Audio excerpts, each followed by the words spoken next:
Alright, so in this video I'll be counting down the biggest do's and don'ts in the Rainbow Six Siege marketplace. A lot of people use the marketplace to make some R6 credits, so this video is going to act as a guide of some of the stuff that you should be avoiding and some of the stuff that you should be doing. I'm not going to be wasting any more time though, let's just get straight into it, starting off with number 1. Do not buy really expensive stuff. I would personally set a limit at about 5k. Now you may think, why shouldn't I buy expensive stuff? Well, basically, if you buy stuff that's too expensive, it's really hard to make profit on it, because say if you buy something for 50,000 credits, and even if it does go up by 5k credits, you still make no profit on it at all because of the 10% fee that Ubisoft runs. You'd be way better off buying 50,000 credits worth of small items, as if they do go up, Ubisoft doesn't take as much and you don't have to worry about just one big asset dropping. Instead, you can collectively watch a lot of assets. And say if you buy 5 different items, 4 of them are doing really well and going up in price, but one starts to dip down, you would still be making something overall. However, if you just had one large asset and that starts to dip down, you're going to be losing like a really big majority of your credits for no good reason.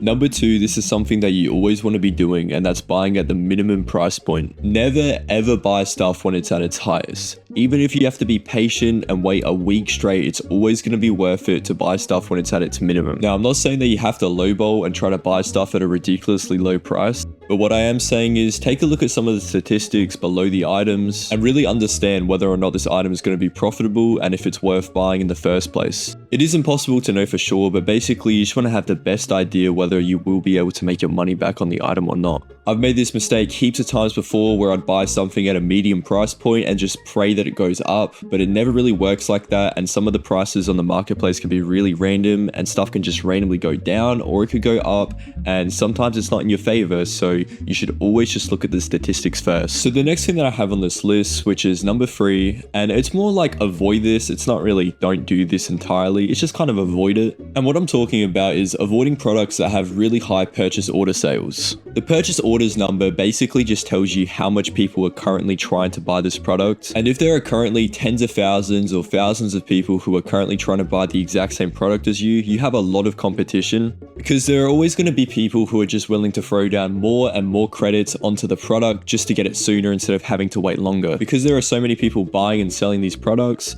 that means that the price is going to change heaps, as well as people are always going to be offering different amounts and accepting different amounts, meaning that you could buy a product, wait the 14 days that is necessary, and then it could either be way up in price, it could be really low, or it could not have changed at all, and it's just really risky. There's so much RNG in it, you're just better off avoiding these type of products. Low purchase order products always have a way more stable price point and they don't really change too much. Next up, number 4, always be wary of the patch notes and look at the changes that are given to weapons, as it can affect their price points for their weapon skins in the marketplace. This could be buffs to the weapon, it could be a black ice being added to that particular weapon, it could be that weapon being added into Bravo packs, it could really just be anything at all, but it can affect the price points. This happens all the time and I'm really not sure if people are actually catching on to this or not, but for example, in the mid-season patch of last season, Echo received an ACOG and that made his weapon go up to almost 1,000 when it was only at like 200, the 300 credit mark before. All you simply had to do at the time was just read the patch notes, understand that Echo was going to be getting a buff and therefore his weapon skins would go up in value,